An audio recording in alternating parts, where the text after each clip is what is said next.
All right, let's start the presentation. I am Seung Han and very pleased to share my research. Thank you for inviting me. In this presentation, I'm going to talk about the vulnerability of the Trusted Platform module and subvert Microsoft BitLocker with it. I'm a senior security researcher at the affiliated institute of ETRI, and I'm a review board member of BitLeaker Asia and GitCon conference. I was a speaker at several conferences like Unix Security, BitLeaker Asia, BitLeaker Europe, Hack in the Box Security Conference, and so on. Additionally, I'm a Debian Linux maintainer and have been taking care of packages related to the CPU and advanced configuration and power interface. I have contributed several Linux kernel patches too. These are my previous works. I presented 3 vulnerabilities about the TPM. CVE 2017-16837, CVE 2018-6622, and CVE 2020-0526. If you want to know detailed information about the TPM and the vulnerabilities, please check my previous works. The goal of this presentation. I present an attack vector at 3 sleeping state to subvert a trusted platform module. The F3 sleeping state is cost of the power of CPU and peripheral devices. I found CVE 2018-6622 from a discrete TPM and CVE 2020 from 0526 from a firmware TPM. I also introduced a new tool, BitLeaker. BitLeaker extracts the volume master key of BitLocker from TPMs. BitLeaker can mount a BitLocker locked partition with the PMK. Disclaimer. Firstly, I do not explain BitLocker's encryption algorithm. I focus on the protection mechanism for the volume master key, especially the mechanism only with a TPM and its default option of BitLocker. Secondly, I do not explain vulnerabilities in BitLocker. I introduce the TPM vulnerabilities and subvert the PMK protection of BitLocker with them. The vulnerabilities I found are in the TPM, not the BitLocker. All right. First of all, I would like to tell you a short story because I don't want to make a serious mood. All right. Once upon a time, there was a young boy, and his father made a wise remark to him. Life is wild, my son. When he listened to it, he imagined the scene and thought. He was a small lion and would be a king like this. Yeah, it was a happy dream. However, as he grew up, he thought he was not a king like a lion and would become that guy and could do something important with the king.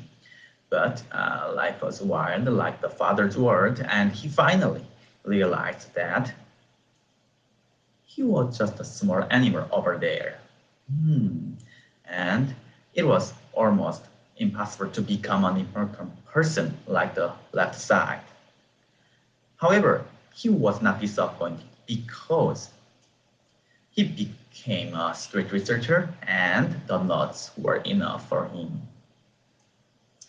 As you know, the happiness doesn't last forever, and the day had come. He met a big problem. This guy was his hero, and he wanted to be like the guy. As you know, the guy is the father of Linux operating system, and he looked like he loved both Linux and Windows.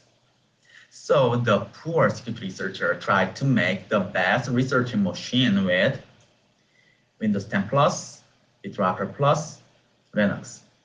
And then this screen showed. As you know, this screen shows that BitLocker kidnapped your BitLocker protected your data. Maybe from you, right? Anyway, it means that if you want to get your data back, you have to type the recovery key, even though the data are yours. Unfortunately, the poor security researcher forgot the key and he just screamed. Even though he was in adversity, he didn't give up. He made up his mind to get the data back and started his long and painful journey. As you guess, the poor security researcher is me, and this is my story. This is content and background. This is poor security researcher's system. The system was Intel NUC 8 i7 HVK and had a secure boot and TPM 2.0 feature, and Windows 10 and Ubuntu 18.4 were installed in each disk. From now, I will talk about BitLocker. According to the Microsoft documents, BitLocker is a data protection feature that integrates with Windows operating system. Oh yeah, data protection feature that protects data from me, maybe.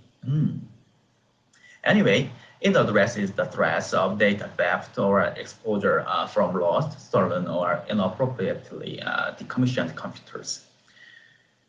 It provides the most protection when used with the Trusted Platform module. For that, the firmware must support TCG-specified static root of trust for measurement.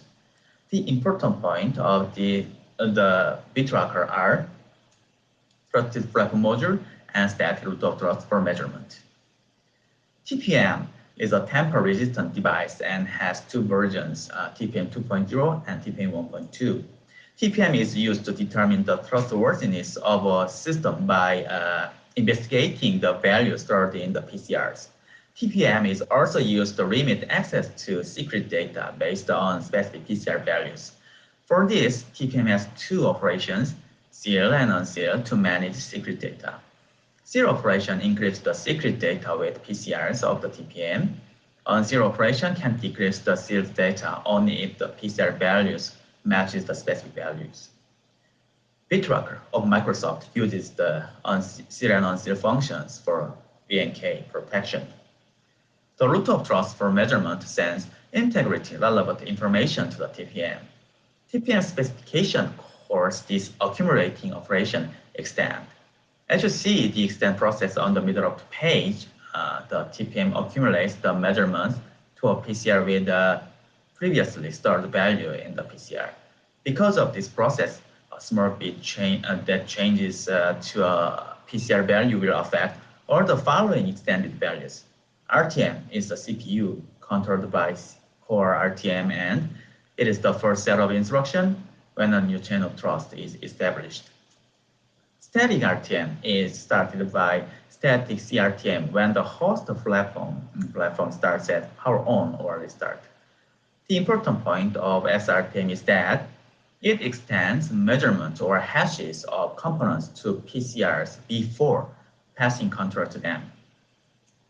When the host platform starts at power on or restart, SCRTM measured itself and BioSuper firmware code. After that, SCRTM extends hashes to PCRs before transferring the control to BioSuper firmware. Finally, SCRTM transfers the control. BioSuper firmware, bootloader, and kernel also measure and extend the next code and transfer the control to them. This process is called measured boot. These are examples of PCR values. Static RTM related PCRs are from PCR number 0 to 15. All right, let's summarize the things we have to do.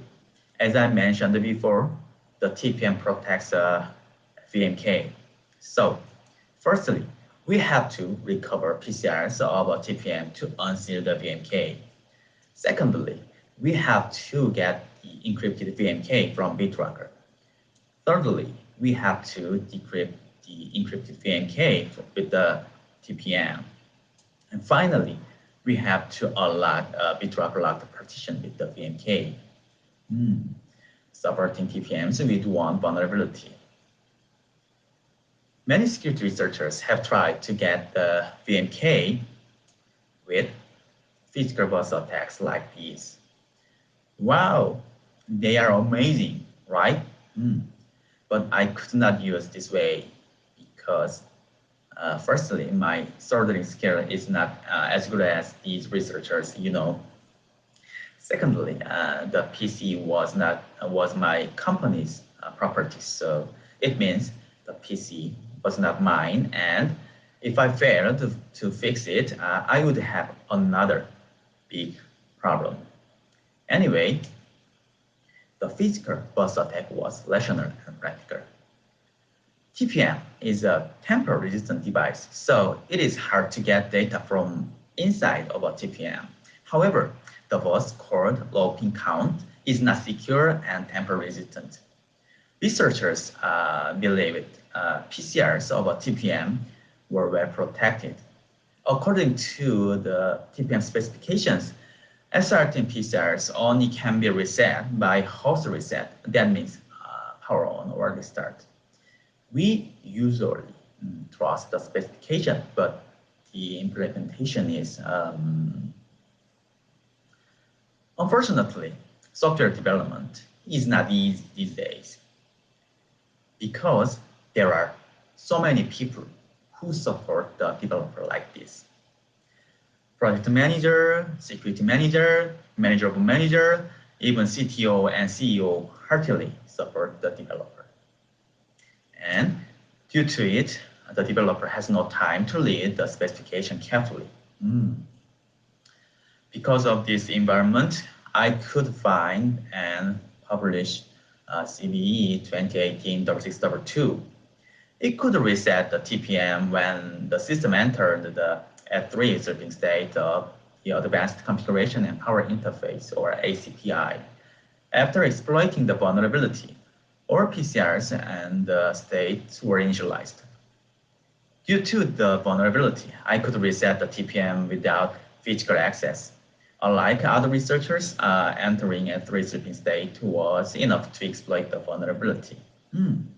It meant I did not need to worry about tearing down the PC. A recent system supports the ACPI sleeping state. ACPI is a specification about configuring hardware components and performing power management. When the system enters the sleeping state, the system cuts off the power of all devices. And the important thing is that TPM is also powered off in the F3 sleeping state or suspend mode. From this page, I just call sleep mode for the F3 sleeping state. This is the sleep mode, the sleep process of the SRTM. The important point of this process is the interaction of the operating system and the ACPI module.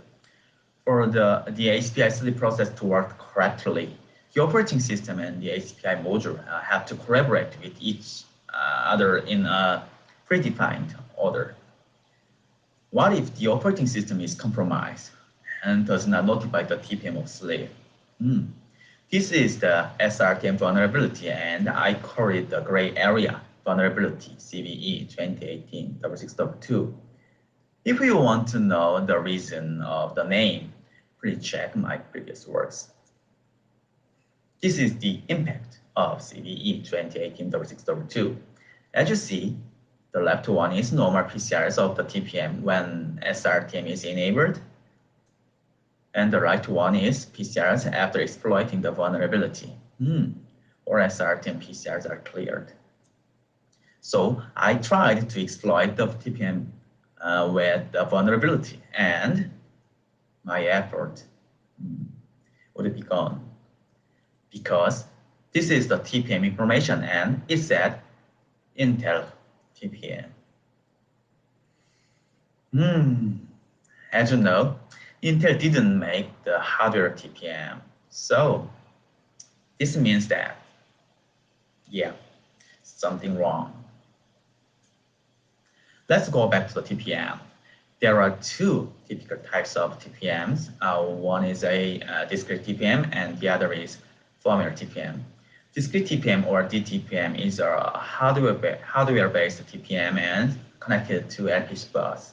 It is secure, expensive, and widely deployed in high-end products, and it also supports TPM 1.2 and TPM 2.0 specification.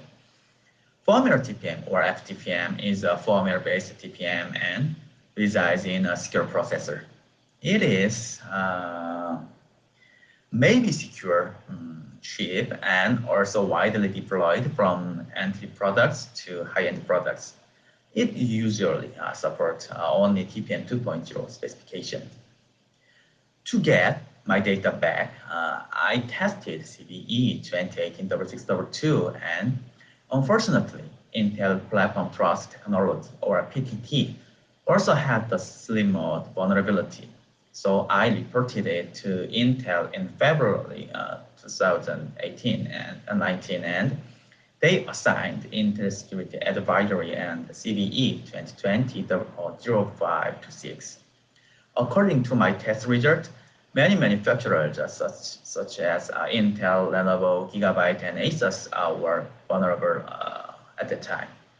It means TPM-related code of IOCFI firmware seems to be shared for the DTPM and FTPM. All right, I got the real power. I could reset the DTPM and FTPM with one slim mode vulnerability. Let's exploit it. Kernel module for exploiting the vulnerability patches the TPM-PM suspend function in the TPM driver. The function is invoked by kernel during sleep and sends TPM2 shutdown state to the TPM for saving current state. The kernel module changes the function to another function like this. Yeah, it's a very simple code. Supporting Microsoft BitLocker. As I mentioned earlier, TPM is the VMK of BitLocker. BitLocker uses two PCR profiles. If the UEFI secure boot is enabled, it uses PCR number 7 and 11. If UEFI secure boot is disabled, it uses PCR number 0, 2, 4, and 11. If you want to know the profile, you can see it with manage BD tool like below. This machine uses PCR number 7 and 11. If then, what information is stored in PCR number 7 and 11? This is the PCR usage of UEFI.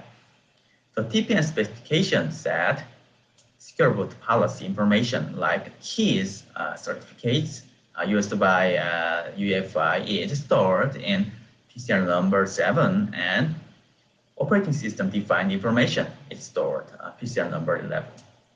After analysis of BitLocker, I concluded that I needed hashes of the normal system for PCR number 7 and 11 because, as you know, I could reset the TPM with my vulnerabilities, and it meant I could make PCR number 7 and 11 normal with replaying the normal hashes. But how? I could get them from event logs. Event logs consist of PCR number 7, PCR numbers, hashes, and event types, and event data. According to the specification, RTM extends hashes to a TPM and saves event logs for each measurement. However, event logs were gone when the kernel started. If execute services of EFI boot service was called, EFI firmware flushed them. It meant I needed a custom bootloader. Frankly say, I felt something wrong again at that time, and I should have given up and removed Linux operating system. I regret that now. Anyway, I made a custom bootloader version 1. Custom bootloader version 1 is based on Group 2 of core boot. because it has a wrapper of EFI TC2 protocol. So I didn't need to make the custom bootloader from scratch.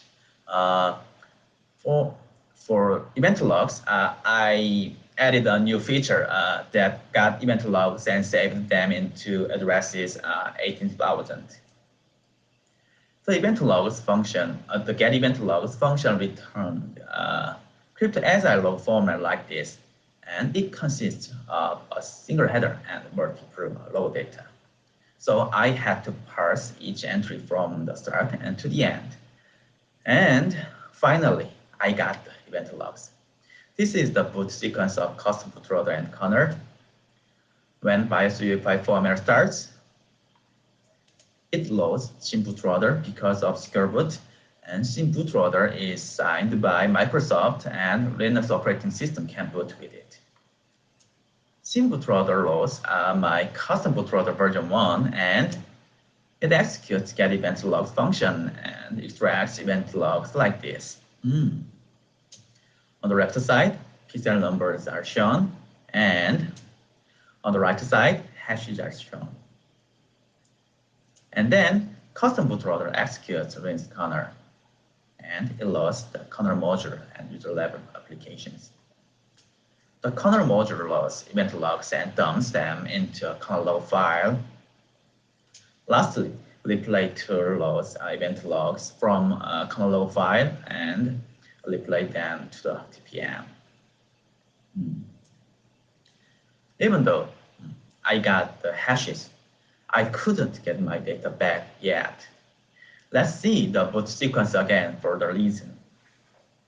In case of normal Windows boot, when UEFI firmware starts, it extends keys, certificates, and a secure boot flag to the TPM. They are static value and always the same. It executes Windows Boot Manager, bootmg.ngfw.efi, and the firmware verifies its signature with the Microsoft Windows Production PCA certificate and extends it to the TPM. This is the final value of PCL number 7. When the boot manager starts, it tries to unseal the sealed BMK of BitLocker with the TPM and gets the BMK from the TPM. Finally, the boot manager can decrypt a BitLocker locked partition and Windows operating system starts successfully. In contrast, other bootloaders like Linux bootloader and malicious bootloader start, the firmware extends Microsoft Corporation UEFI CA certificate to the TPM because Microsoft signs other bootloaders only with the private key of the UEFI CAs. Because of it, the final value of PCL number 7 is different from the previous case. And so the boot manager when the boot manager starts, it tries to unseal the sealed BMK of BitLocker with the TPM and fails like this.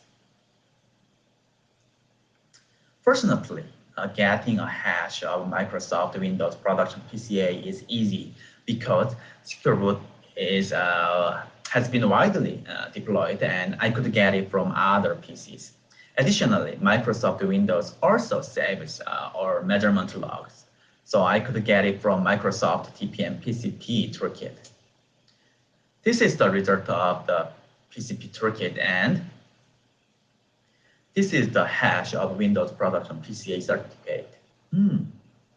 How do I find it? Because this is the event log data, and this is the text part. You can see the text Microsoft Production PCA. Additionally, the expire date is 2026, so I can use this hash for more than 6 years. However, I'm not sure because the boot hole was found this year. All right, the last step is unsealing the VMK. According to my research, unsealing the VMK is not performed in a single TPM command. These TPM commands and parameters are needed. As I analyzed the BitLocker, I found out that all parameters of TPM commands were static. As you know, all parameters started from the base index, and Windows Boot Manager was the first application after UEFI firmware. So if I got the parameters, I could use them forever. The important thing is that how to get the parameters of each command. Reverse engineering was good for that. However, I have no time, as you know. So I made another custom bootloader version 2. This time, I added hooks to the TPM protocol of UEFI firmware, and the bootloader executes Windows Boot Manager with the chain loader feature. Then, the hooks of the TPM protocol dumps all commands and parameters. This is the boot and dump sequence.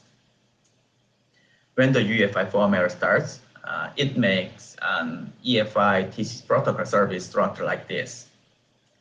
The custom bootloader makes a hooked EFI TCP protocol service structure, and then the custom bootloader executes Windows Boot Manager, and the hook dumps all data and parameters like this. This is real dump data of TPM2 rows command. This field shows TPM2 rows command value, and this field shows a used handle for sealing VMK. These two fields are important. They are public and private data of sealed VMK object.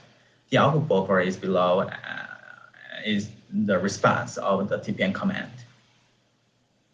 This field shows a success code, and this field shows the loaded handle of sealed VMK. The handle is important for TPM2 seal command. This data shows TPM2 start auth session. It is very similar to the previous command. This is TPM2 start auth session command, and TPM key and bind handlers for protecting a new session. Null handler means just creating a new session handler with the nonce.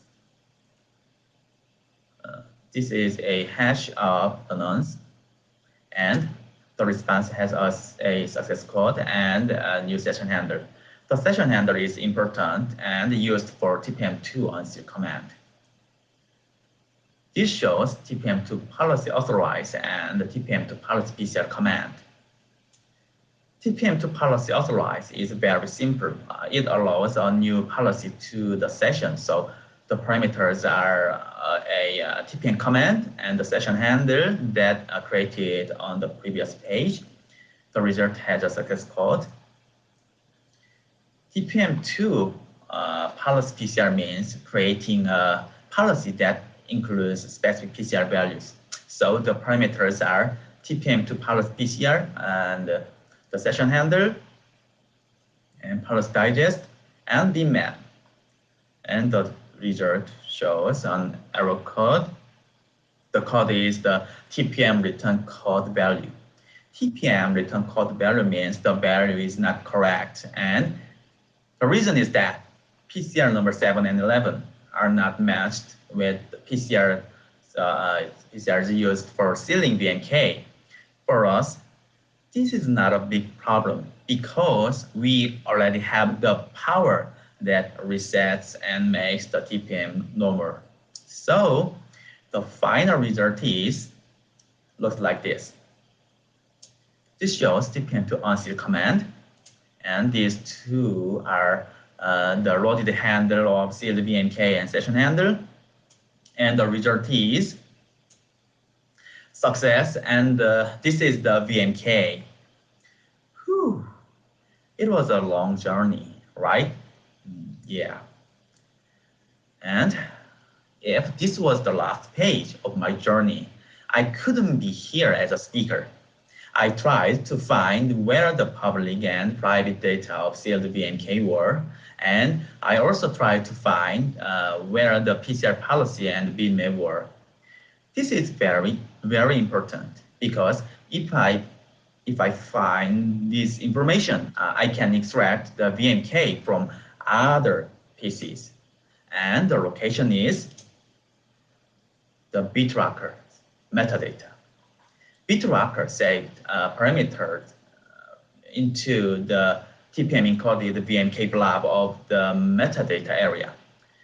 And I could get the metadata with the well-known tool, BitLocker.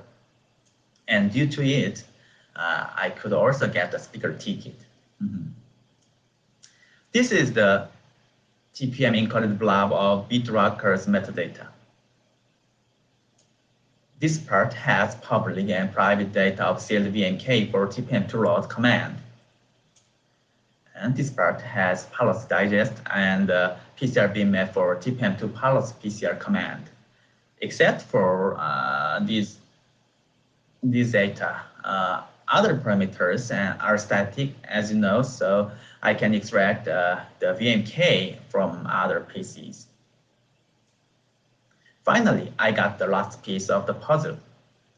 I reset DTPM and FTPM and got the more hashes from UEFI firmware and replayed them to the TPM.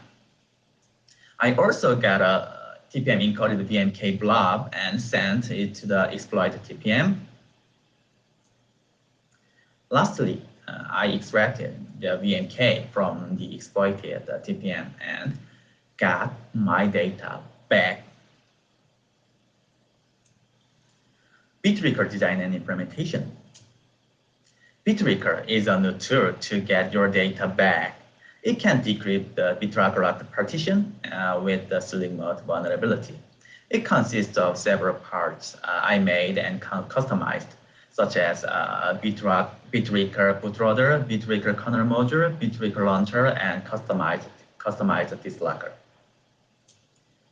This is BitLeaker's GitHub URL. So if you want to get the source code, you can get the source code from here. You can also make BitLeaker bootable USB like me. Firstly, I installed Ubuntu 18.4 to the USB drive.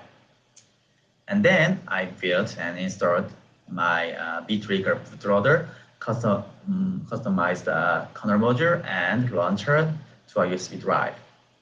Finally, I built and installed customized TPM2 tool and customized BitLocker.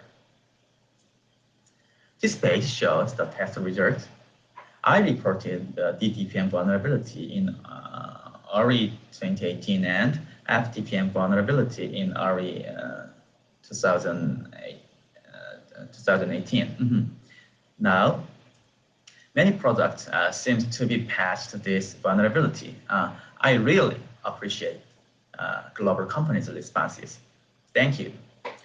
However, some products are still vulnerable, and many products that warranty periods has been expired are also vulnerable. If you use old products, I recommend you following the countermeasure of my presentation. All right, demo time. Because of the time, I prepared a short demo of BitLeaker.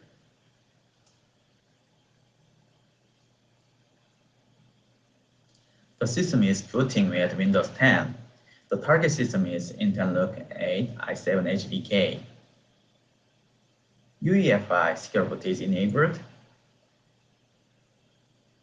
so malicious bootloader cannot be loaded in this system.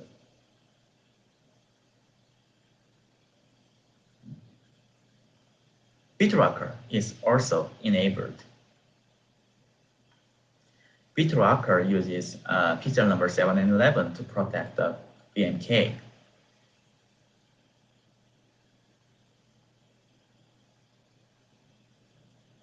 The secret is in the BitLocker locked partition. It cannot be read without subverting BitLocker's protection mechanism, as you know.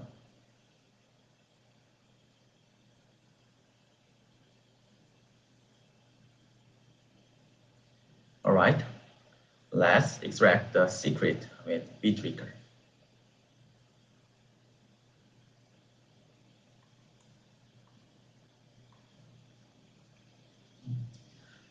plug the BitLeaker USB drive in the machine. The Shin bootloader and BitLeaker bootloader are loaded. Shin bootloader is loaded first to pass the verification of UEFI secure boot. BitLeaker bootloader dumps all event logs like this. PCN numbers and hashes are used to make the TPM state normal.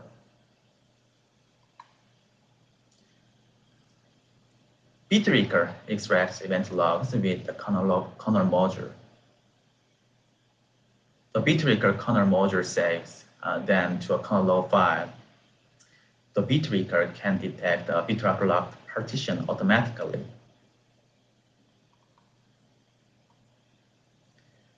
Let's make the system sleep to exploit the TPM vulnerability. BitLeaker kernel module exploits the TPM vulnerability. After exploiting, the TPM is initialized. BitLeaker replays hashes to the TPM. Replaying hashes makes the TPM state normal. BitLeaker sends TPM commands to unseal the VMK. VMK is the key that decrypts the BitLocker locked partition. As you see, we got the VMK and decrypted the partition successfully. The partition is mounted to Windows directory. All right, let's explore the Windows 10 partition with the file manager.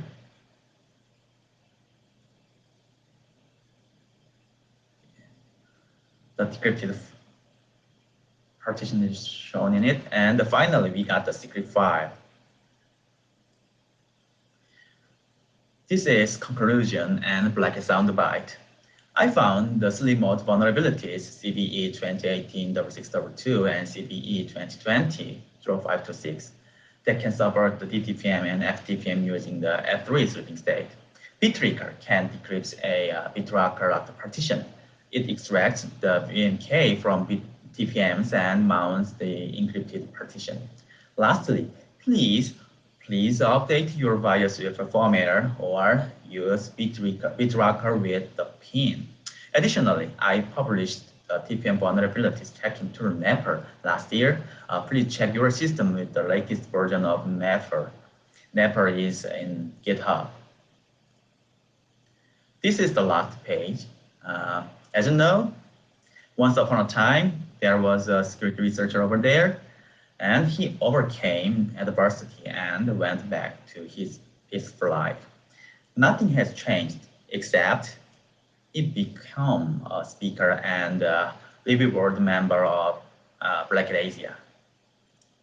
And these are my press link and email address. I always welcome your contributions, so if you have any idea, please let me know. Thank you for listening and your precious time.